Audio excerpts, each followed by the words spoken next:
Welcome to Talking with Creatives. My name is Jennifer Dean, and I'll be utilizing this podcast to have chats with creatives, artists, and makers, hearing the stories behind their work and exploring what creativity means in everyday life.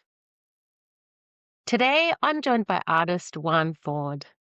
Juan is a contemporary Australian Spanish artist known for his hyperrealistic paintings, sculptures, and installations that characteristically involve an examination of the human figure and its fraught relationship with the natural environment. Since the early stages of his painting career, Juan has employed photorealistic modes of representation that have come to characterize his practice, often combining figuration, landscape, and botanical illustration, three elements that he describes as the most unhip of the Australian art canon. Juan challenges the fixity of genres, offering a new mode of representation. As one of Australia's most acclaimed contemporary artists, Juan Ford is widely exhibited nationally and internationally. His work is featured in both private and major public collections, including the National Gallery of Victoria, Parliament of Victoria, Art Bank, RMIT, Monash, La Trobe, and the University of Melbourne, to name just a few. Ford's reputation for pushing boundaries while remaining deeply connected to traditional painting techniques has firmly established him as a leading voice in contemporary Australian art. Juan Ford, thank you for joining me today. Oh, it's a pleasure. Thanks, Jen. And you were painting this morning. I love that. Yeah, I arrive early to the studio, and I find if I just throw on my painting clothes and begin, it's then I get a nice day in. And is it the new commission that you're working on? I recall you mentioned you were I working on a new am doing commission. a big commission. I'm not allowed to say what it's for, That's okay. but yes, it's quite large. Yeah, Very exciting. 2 years worth of work. Yeah. So look, I was having a look through on your website, and Mm. I'm sure that obviously you've got this new commission, so the commission numbers are probably not accurate. It says you've done 12, Oh, obviously I've never a little counted bit them, more. right? So I was reading 12 commissions, 18 awards, grants, residencies, 19 collections, 36 solo exhibitions, and 161 group exhibitions. I mean, that's mammoth. Are you It's a bit. tired yet? I'm tired all the time. I bet. But no, I'm also, energized, tired and Yeah. energized. If it's possible to be those two things at once. I mean, this has been 20 years, this new survey. So currently showing at Noosa Regional Gallery is Juan Ford, a survey. This is an amalgamation of your whole career, basically. Yeah, it's a good overview with lots of snapshots from the past 20 years. In terms of my own practice, it goes back to 1998. So it's almost 30 years. Wow. It's getting on to 27 years. But yeah, there's not much presented in the survey show that's early. But there is a whole body of work before that as well, and that got me there. Yeah, it's it's very difficult to um, present a comprehensive survey because we'd need a gallery that would be 5 times the size. And Which Noosa wishes we had. yeah, I'm sure you would all love that. And Noosa would love it too, but maybe one day. But it's so we just pick the some of the key moments and put them in a show and try and string a story together, which Vince Alessi has done admirably, the curator. Mm. It was really interesting to hear the connection between yourself, Dr. Vince Alessi, and also Noosa Regional Gallery's director, Michael Brennan. You've Yeah, had history. yeah. It's really odd. Yeah, it just shows how small the world can be sometimes. Yeah, Michael and I are actually from the same town, but Wow. we didn't know each other then, but we have friends or acquaintances in common.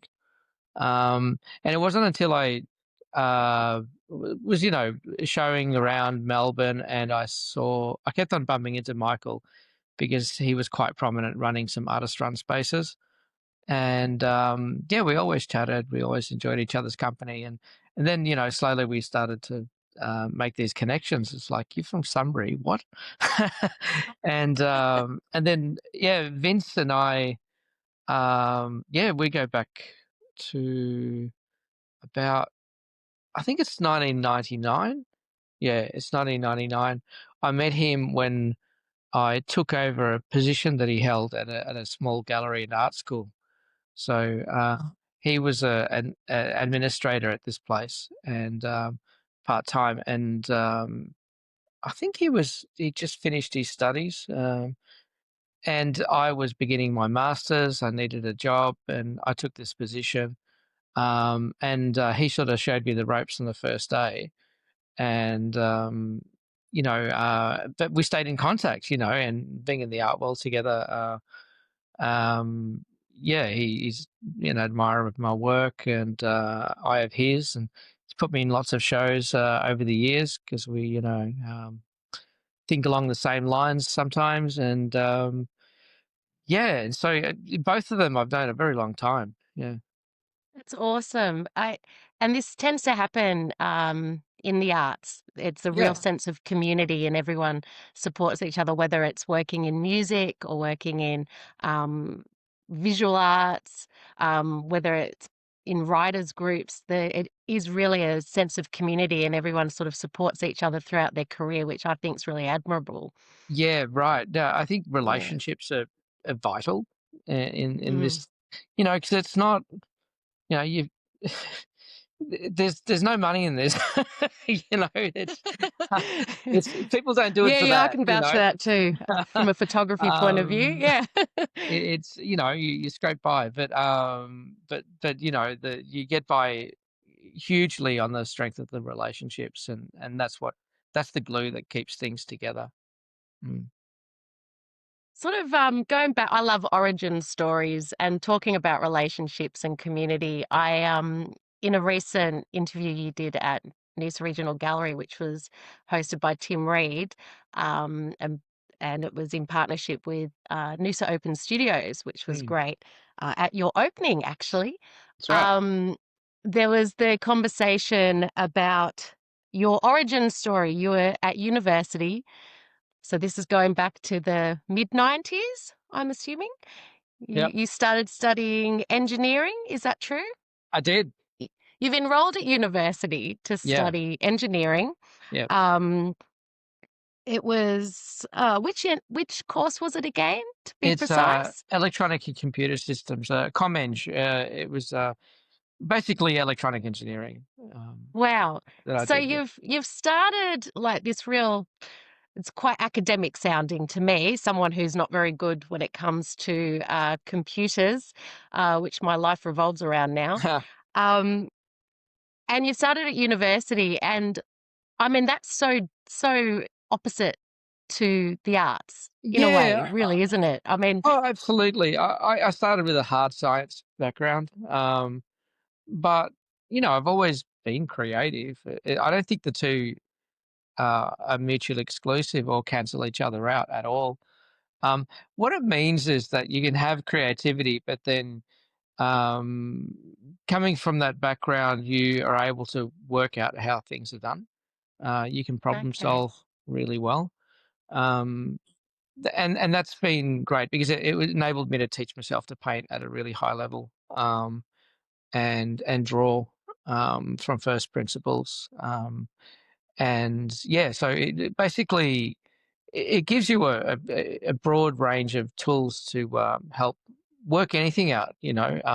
Whether it be building crates to send things overseas and then along complex itineraries. I've figured out how to do that much more cheaply than can be done conventionally.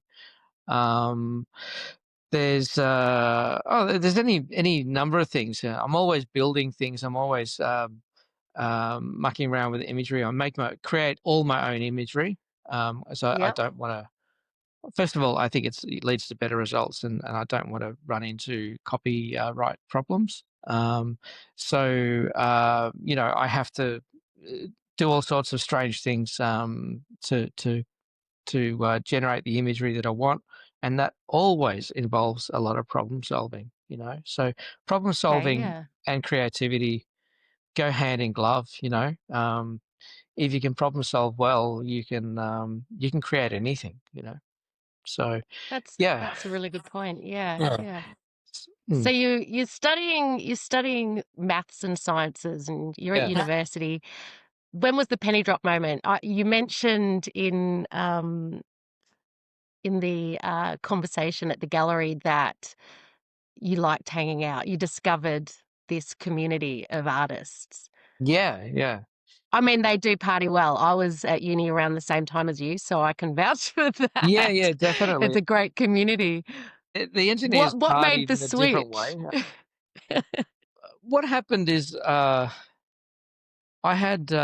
could always draw through high school or earlier, but I didn't think about it that much, and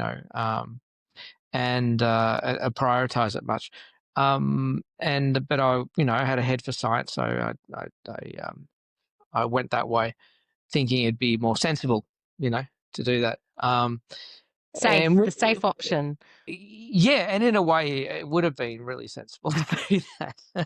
um, but I a friend of mine ran a trading card store.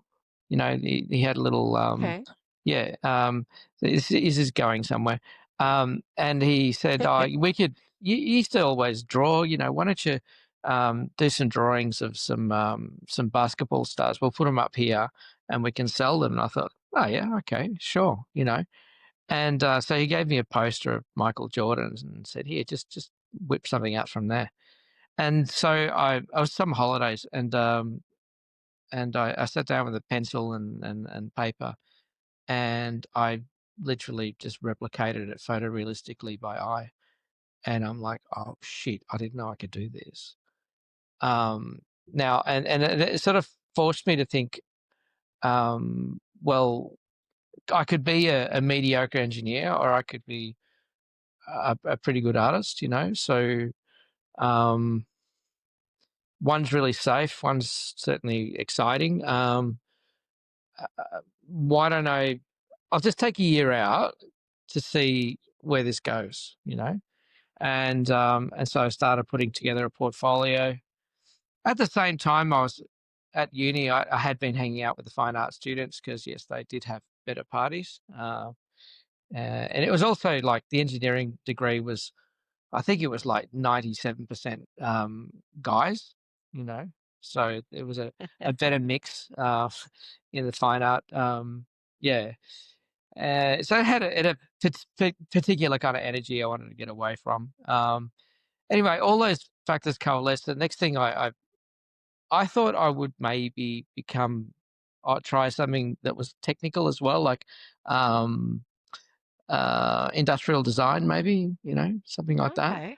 But Yep. every time I tried to make anything for a portfolio, it just ended up being art. I wanted to express myself, and so by the end of the year, I had put together something, and I got into art school, and That's awesome. I was faced with this decision. It's like, well, okay, what do I do? And I just kept going that way, you know, and I left Yep. the engineering side of my life to wither on the vine, and entered this Which, new as you role. said, you still use parts of it, I guess, building those boxes, Yep, building sculptures.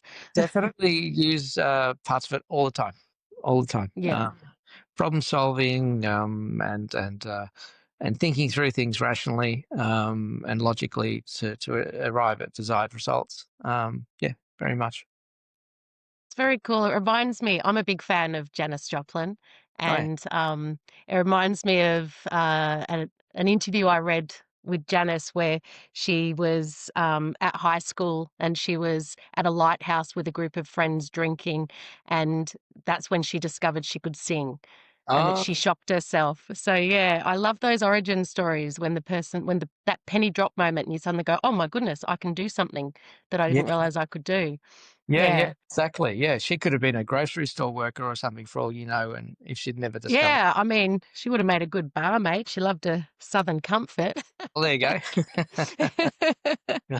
Sure. That's just really, really cool. Your paintings explore the tension between human and nature, and look, that's Yeah. something that really appeals to me because I see myself as someone who is a little bit of an environmentalist, Mm, and that's one of the things that's always resonated with me about your work, mm. is this tension between humans and the world that we live in. Yeah. So I wanted you to tell me a little bit of a background of a couple of your favorite works. One of them that I've noticed has been very popular at the gallery with our audience is Ultra Pilgrim. Oh, yeah, yeah, yeah. Um, It yeah. resonates with a lot of people, and there's been a lot of selfies taken in front of that painting. Right. I guess we can all relate to that a little bit, Yeah. carrying a life is this journey where you carry burdens on your back.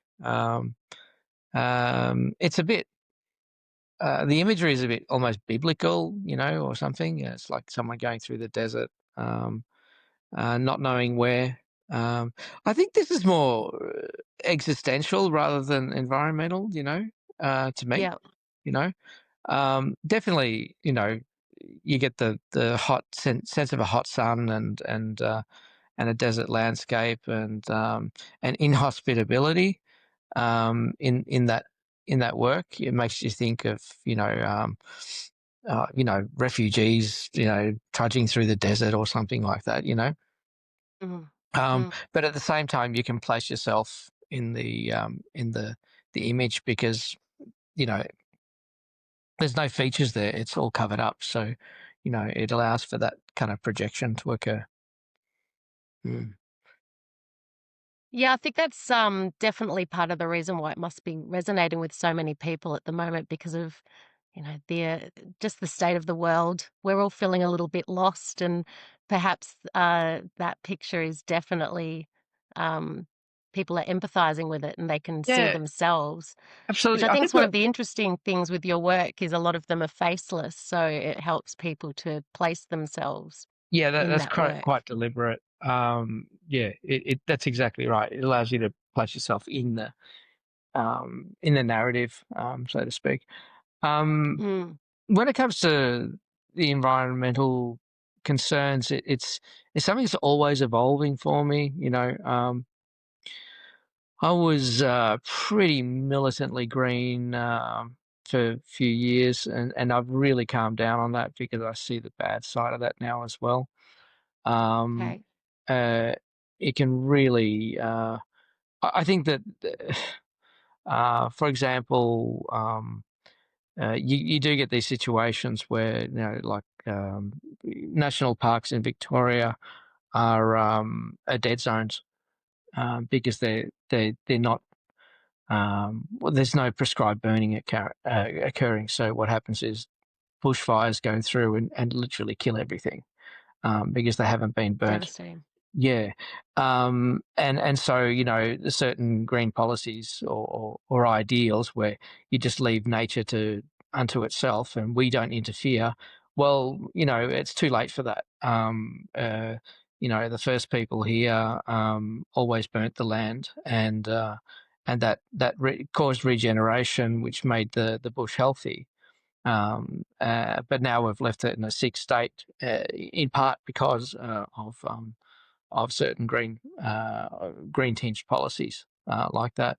So we are living in the Anthropocene.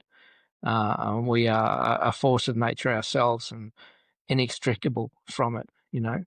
Um, Yeah. so it's when you start looking at things more deeply like that, it gets quite complex. And now I've sort of evolved into this position where I see us as just as natural, an occurrence to an outcome of nature than anything else. Be it a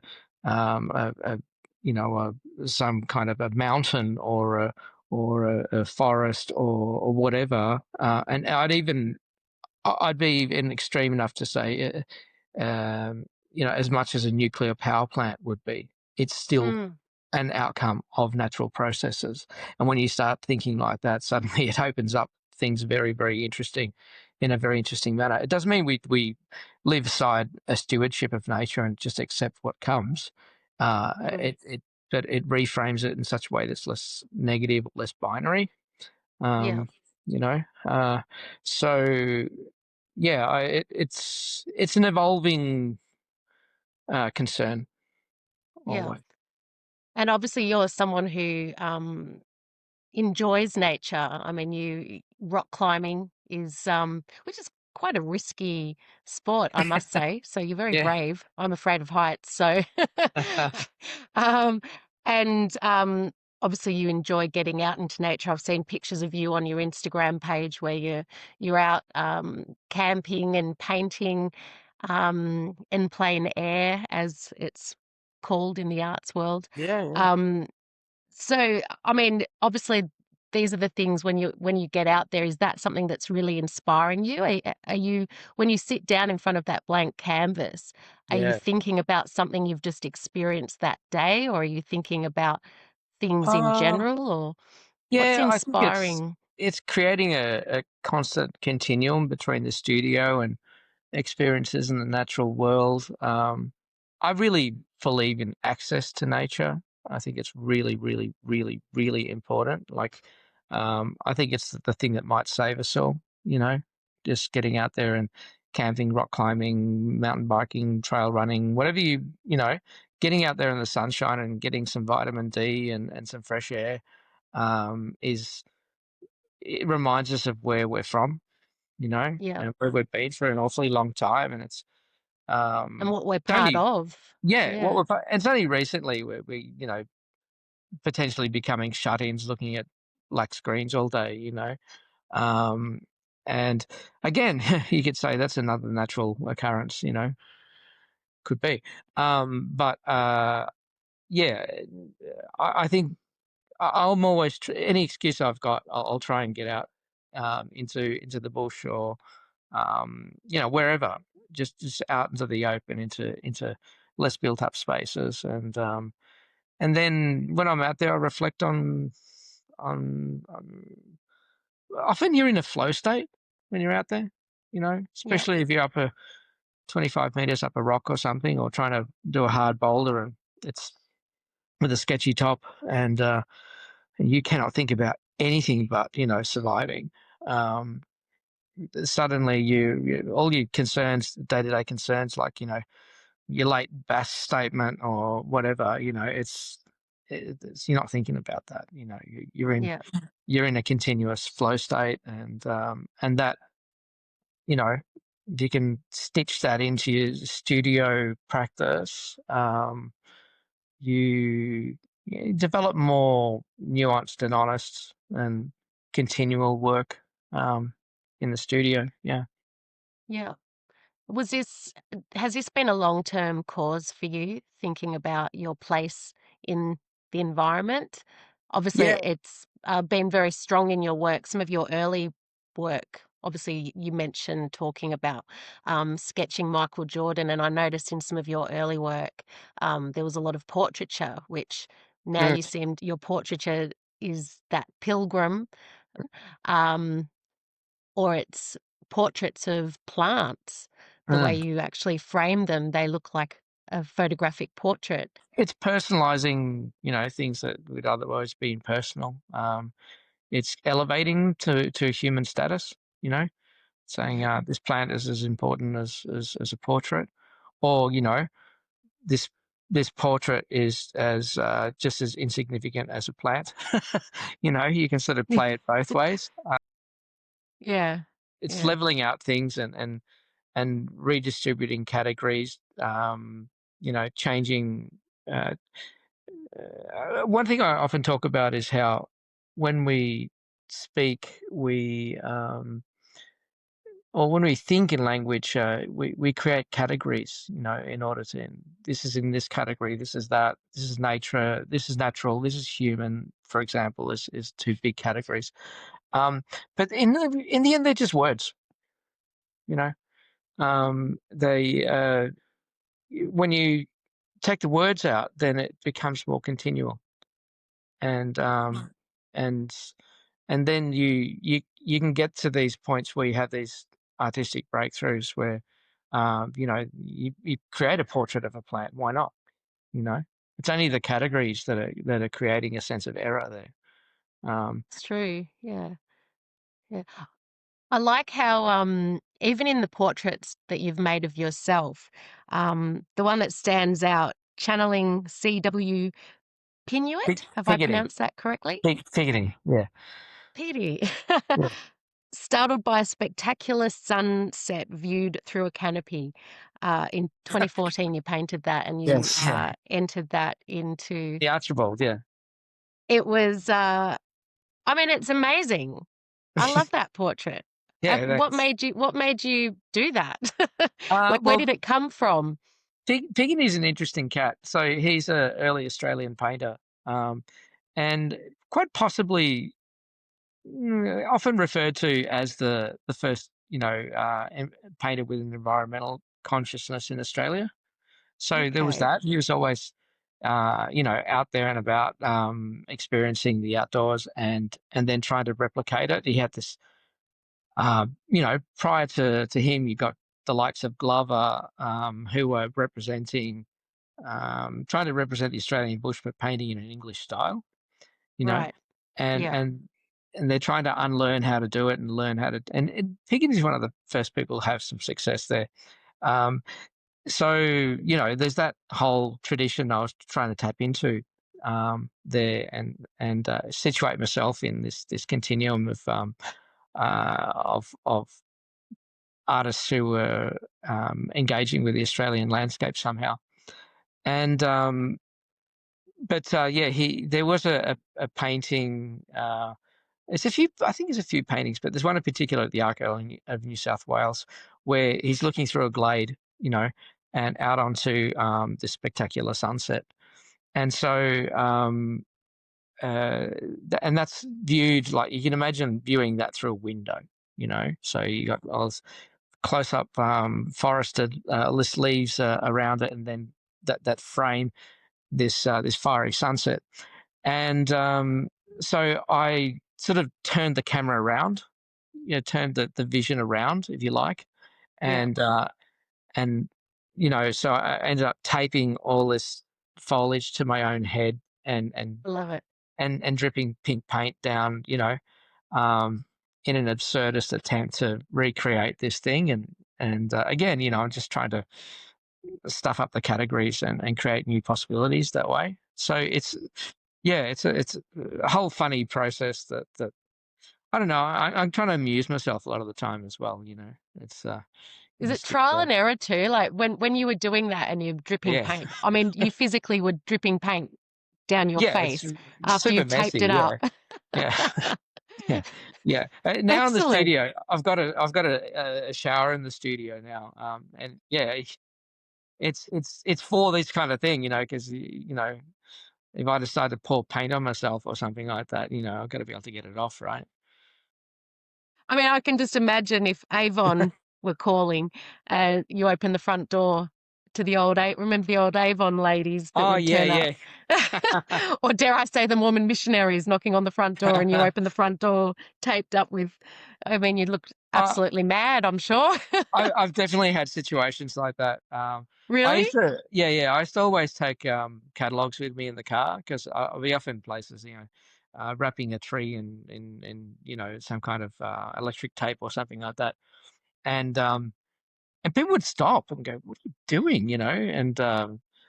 And I could explain it really easily by just pulling out an art catalog and going, "This." And they go, "Oh, right. Oh, you're an artist. Oh, yeah, yeah. Oh, good Fantastic luck with form of it." marketing, I must say. But if you try and explain it it's so out of context that Yeah. people just look at you strangely, and But and I've definitely been busted with in outlandish costume, doing all sorts of things to myself. Yeah, Yeah. yeah, it's just part of it. I don't care. Yeah, I mean, there is a tradition in the art world of artists who utilize themselves as their own muse. I mean, everybody has heard of Frida, Frida Kahlo. She was her own muse. So lots of artists have done this, and obviously you're part of that same collective of artists who utilize themselves. Is there a reason for that? Was it because, the whole starving artist, it's too expensive to pay a model? Or yeah, yeah. It's not so much that. I mean, it's you can get a model reasonably easily. Or affordably, I should say. It's it's that, sometimes when the idea strikes, you well, it might take you 2 days to organize a model or something, so you just use yeah, yourself.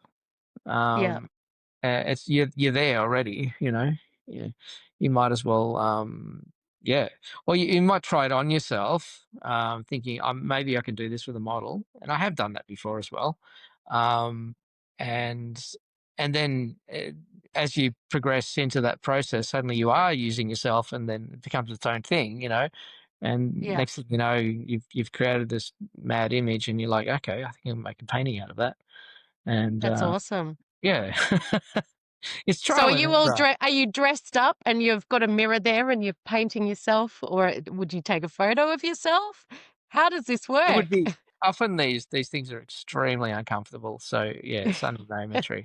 Yeah, Especially if you've painted in leaves. yeah, yeah, it's I got glue and tape and, it's yeah, it's, all manner of things happening there, yeah. You can't stand there for, like, the next, 3 days, working like that. No, Yeah. no, of course not.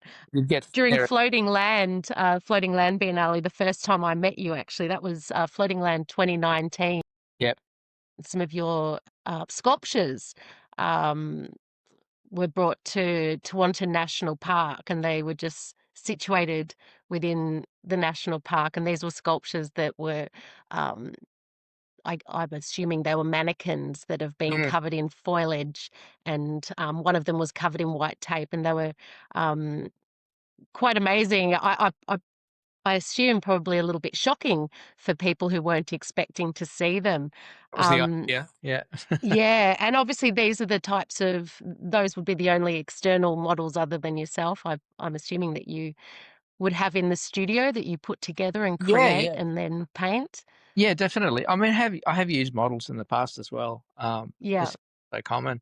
Um, yeah, I've made a recent discovery with those recently, and I've got to go and travel to research more about it. But it turns out that where my mum is from in Spain, in Asturias, was a province next door, Cantabria, which is they're basically the same, mountainous region up north, and there's these.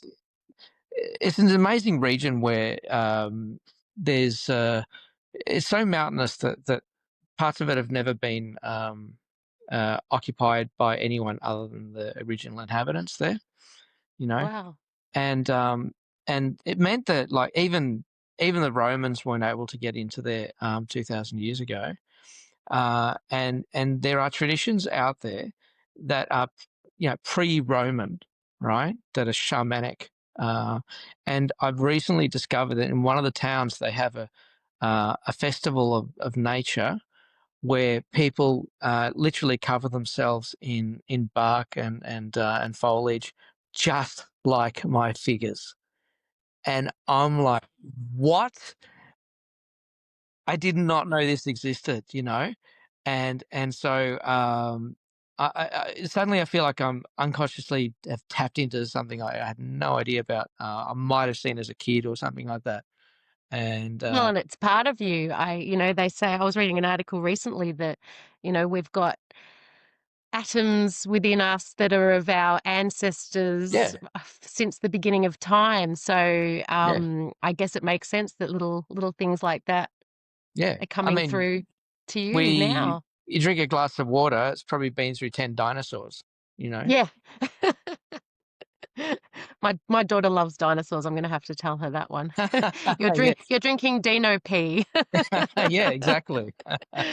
Well, that's fantastic. So, are you gonna try and go out there to Yeah, yeah. take part? Oh, well, take part. Wow. That would be I'll awesome. definitely go out there. I definitely Yeah. want to. I've been looking for an excuse to get back there at some point. So yeah, I'd love to go out there for this. So I think it's at the start of winter. So they're winter. Wow. Yeah. Um, I'm not sure. I've got to research it further, but I've just found this thing, and I'm like, this is absolutely wild, you know. Um, and Did the your mum costumes. Hey, did your mum, like, was she aware when she first saw some of no, your no idea. sculptures? No? No idea. Wow. I showed her the photos and she was like, I've never heard of this. That is amazing. Yeah, So it's yeah. actually part of your culture then, your Correct. Yeah. ancestral culture. I Yeah, love yeah. that. You bet. Like that part of Spain is super ancient. It's and that's a full half of me is from that region. It's yeah, like I said, extremely mountainous, really rugged. It's the steepest part of Europe, like this little mountain range up there. And so when the um, basically whenever any forces try to invade Spain, and Spain's been invaded a bunch of times, they'd get to there and they couldn't go any further, you know. So Yeah. Yeah. yeah, any national treasures and relics were always kept up in monasteries and things like that, up right up in the mountains, like that. And Wow. so yeah, it's been this natural refuge of I guess it's like how certain plants survive in weird little hidden valleys, and they can date back to the dinosaur era, the Yeah. Pleistocene or something like that. Um, and yeah, it's just a anthropological version of that, you know. Yeah, Yeah. That's mm, awesome. yeah. Any quirky habits that you have in the studio? Like, do you have to run around in circles 3 times before you start painting? Do a handstand next to your canvas? One of my favorite photos of you in the studio is that handstand picture. Yeah, it's a good one. um, no, no, no, I don't really have anything like that. Um, I don't know. I think I need to not feel hungry. So yeah, Yep, that yeah. that If I makes feel sense. hungry, I can't paint. So I always munch on something. That's not much of a ritual, really. No. Uh, the other ritual is getting into your painting clothes right away. Because I find if I Yeah. don't do that, I'll procrastinate. You know. See, I'm like that when it comes to going to the gym. I always say Yes. to Yeah. my husband, the hardest thing is just putting on my gym clothes. But I know if I put them on, I'm going to go to the gym. Exactly. It's exactly right. It's the same thing. Yeah. Yeah, that's really cool. I think that could resonate with a lot of people. Mhm.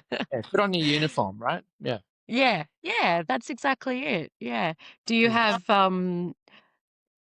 have like this a same t-shirt that you've worn for a long time that's covered in many Yeah, many yeah. different paintings? I've got a few overalls and t-shirts that I wear continually, and they're pretty crusty. Yeah, That's pretty cool. I mean, yeah. that's an I removed exhibition them in for the interview. itself. Yeah, yeah, yeah. They probably could do with a wash, but yeah, the overalls are like, yeah, they're thick with paint. Years and years. Yeah, Mm, yeah. So it was interesting reading that your father was mm. actually an artist too. So do you think this has Yeah. been a long-term Has that been a little bit of an influence when you were growing up? When I was a child, my dad used to sit outside painting Oh, with my brothers and I was terrible when it came to oh. painting. That's why I became a photographer. Yeah, Uh, sure.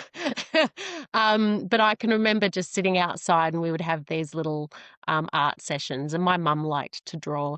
Did you do things like that with your dad as well as a child? Yeah, I mean, Dad always had we always had a little building out the back, a bungalow, in suburban Sunbury where Dad would disappear into on weekends, and we could go Yeah, in there and draw with him if we wanted, but it was something he always did. And Dad draws and paints very well. So it was just. it was in the water, you know? It was already like the permission to do that was already there. Yeah. If Dad had have been taken up something else, you know, rowing or running or gold prospecting, I don't know. Like maybe I would have done that. Yeah. Who knows? Yeah. um, but it was already this thing that was there, and we'd often be, he'd take us to the National Gallery on the weekend or something like that. And get, prize being that if you sat through an exhibition, you get a gelati at the end, Um, Hence so the snack. So do you yeah, associate the exactly. Yeah, gelati with the painting? yeah. Or Heidi with friends of the family. Well, you.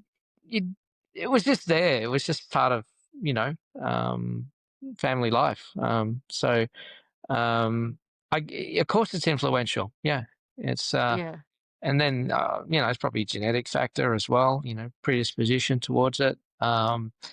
But yeah, I don't know. Yeah, it's something that he always did and still continues to do to this day. It's awesome. He Mm. must be very proud of your survey exhibition too. Yeah, yeah, I think so. Yeah, yeah, I mean, yeah, it's gone around full circle, hasn't it? yeah, yeah. It's yeah. Maybe in some ways, doing the thing that he wanted to do. You know, I mean, he's definitely led a very fulfilled life, no matter what. But yeah, it's enabled me to sort of continue where he left off, or uh, I don't know if that's fair. Is he still exhibiting? So yeah, Yeah, yeah, that's awesome. I mean, I think it's, as you said, it's something that was always within you, so innate. And I kind of feel that, yeah, that exposure to the arts, well, it's part of all of us, really. mm, And a lot of people I meet are a little bit confused when they think, oh, I'm not that into the arts, but then they love to read comics, or they go to the movies, or they listen to music. I mean, it's all one of the same thing. yeah. You Some just got to people say to them, "Do you obviously, watch TV ever?" And yeah, then well, like, that's it. That's it. It's that's all all it's arts. all part of the same thing. Do Yeah, you ever it listen to is. It music? is. Yeah. You And this know? is one of the things with getting people letting people know it's okay to step into a gallery, because you can step into a gallery, you might like something, you might dislike something. And that's okay, because there's no right and wrong. Yeah, yeah, yeah. I think And I making it think, less scary for people to come in, more welcoming is the thing. Some galleries put out yeah, this chilly vibe, when you walk in, and that doesn't help anyone. Yeah. that's true. Yeah. Mm. It's I always think it's important, like with when you first walk into a gallery, the first people you usually see tend to be the volunteers who Yeah. are there welcoming. And I think that's lovely that people volunteer within the community to come and be part of helping to make everyone feel at ease when they step into that space. Um, we don't get I a lot of schools coming through the galleries anymore. I remember as a oh, child going on so many yeah, excursions to NGV, because yeah, I grew up in Melbourne yeah, as yeah, well. I know my daughter's school hasn't had an excursion to the gallery, but of course my daughter goes to galleries all the time. yeah, With me, yeah, yeah. I kind of feel like that's something that's a little bit lacking nowadays. We don't Is it? have I mean, that from a culture. teacher's point of view, it's a no-brainer, surely. Like, Mm, put the kids on a bus and take them to see an exhibition. I mean, that's your lesson plan done. From a teacher's 100%. point of view, maybe it's funding, I Yeah. don't know, but it's odd to not take kids to a to Especially when children are so creative. I mean, they say, yeah. I've heard, there's little sayings about an artist as someone who hasn't left their childhood. They knew Oh, how to protect that yeah. part of their creativity, whereas those of us that don't necessarily participate in just drawing and cartooning or making anymore is because it's sort of been pushed out of us, because all we Yeah. think about is going to work each day and doing what makes money rather than doing what makes us innately joyful. Yeah, which yeah, is, just you know, living, yeah. Yeah, just I living, like that. just, yeah, just, Yeah, drawing in the sand at the beach and, or just scribbling on a piece of paper or doodling as they call it. yeah, yeah. All of these things are so important and it almost feels like we've forgotten to do that. Yeah, it depends on your group of friends, I suppose, or who you Mm, out with, but, yeah, I think it's important regardless to hang on to that bit of childhood, of course. And yeah, yeah. you're definitely in the grown-up world, you're trying to survive, it's pretty important too. But, yeah, you hang on to all of it. Mm. Um, what's a piece of advice you might give to somebody who's wanting to explore creativity? Perhaps it's been a long time since they've picked up a paintbrush, or perhaps it's been a long time since they've picked up a camera. What's a piece of advice you might give to somebody who's feeling a bit self-conscious about Oh, yeah. creating for themselves?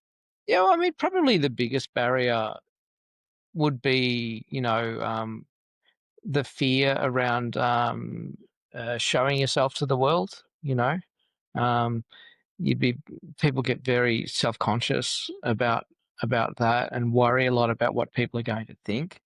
And, I don't know how to, like, make it real, but, you can my advice would be don't worry about any of that, you know? It's people are so wrapped up in their own thoughts and worlds that they're not gonna judge you, you know? So therefore, if that gives them permission to just go and create and be as wild or um, as original or whatever as they want, then they should do that because yeah, and not to fear exposing yourself, because um, when you do so more fearlessly, it's much more likely to engage. Whereas if you hide or you tamp down or edit part of yourself out of it, it'll feel constrained or edited and not so spontaneous or not so natural.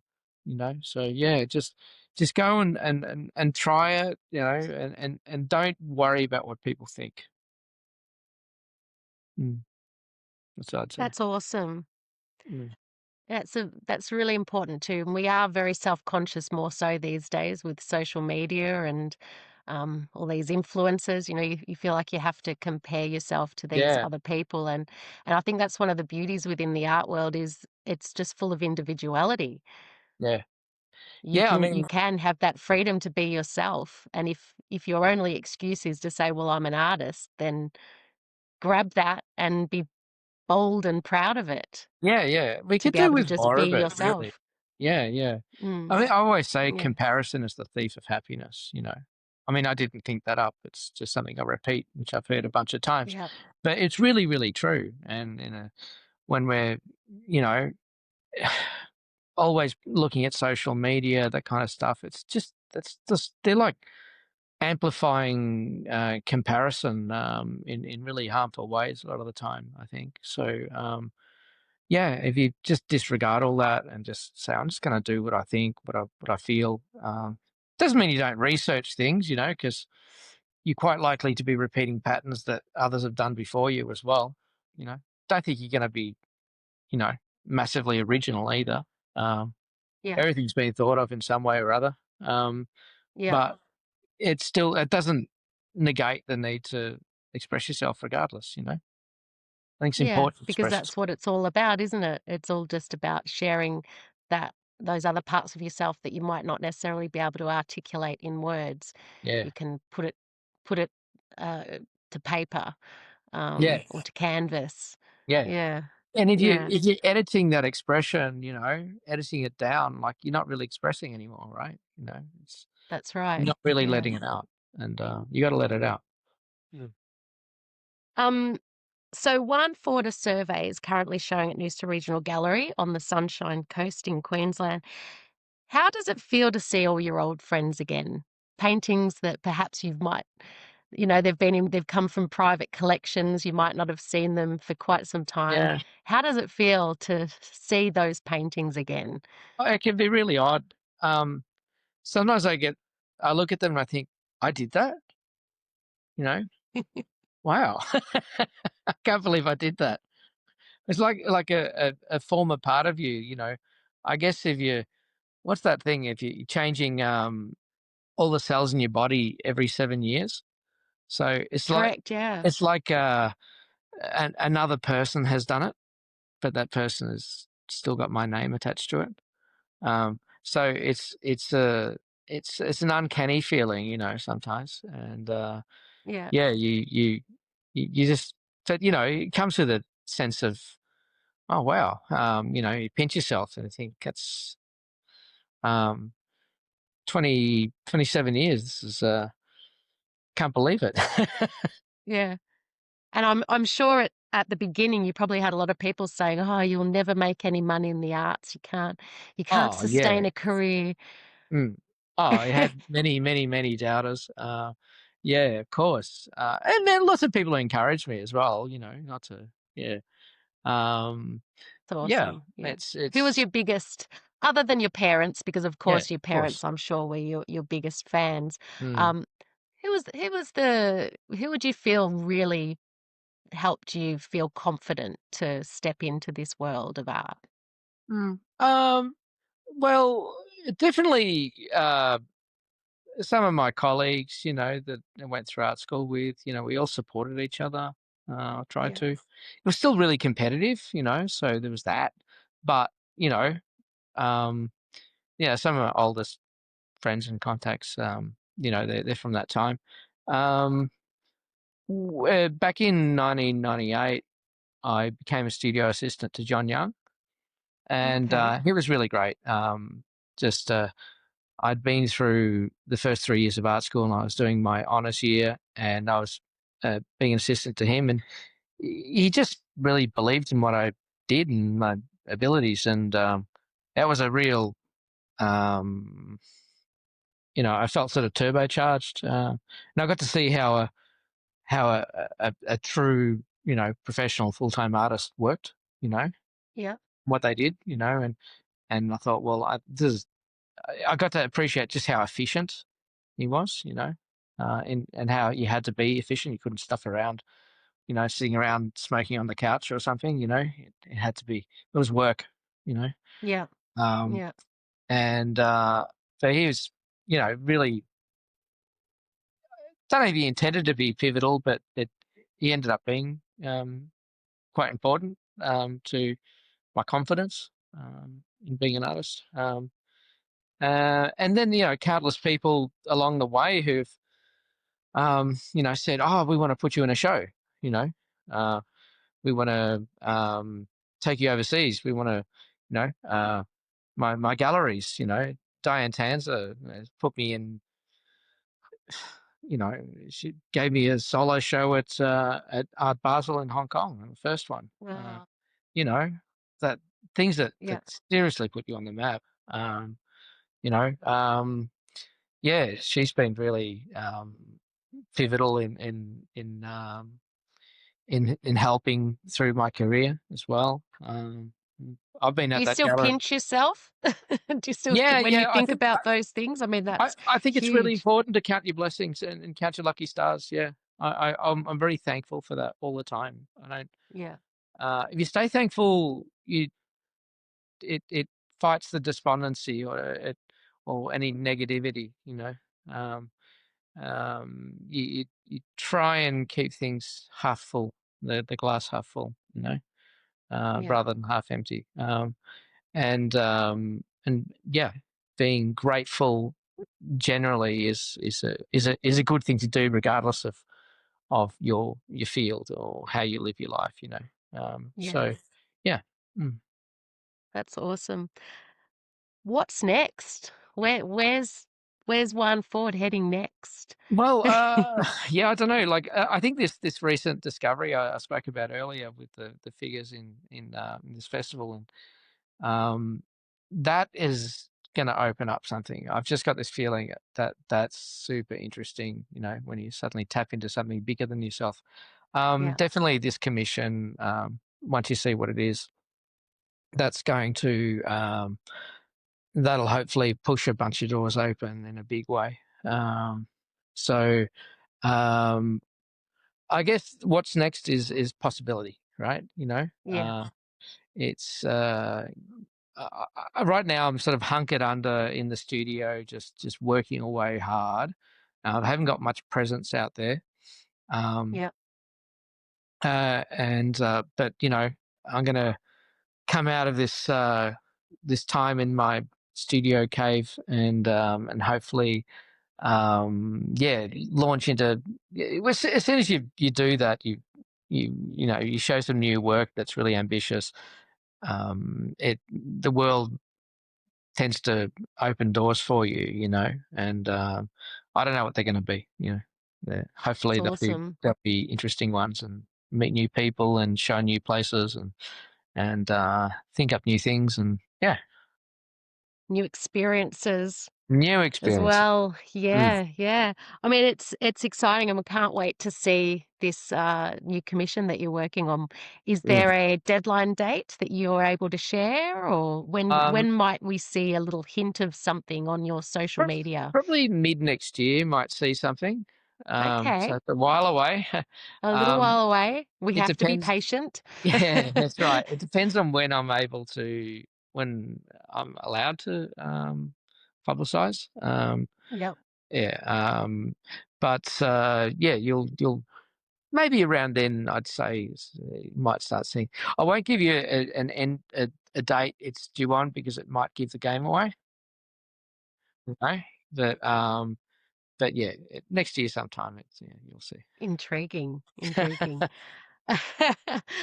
Well, one, it's been great chatting with you. I want to share your Instagram handle, which is Juan Ford Art. It's actually JUAN_FORD_ART, and that's on Instagram.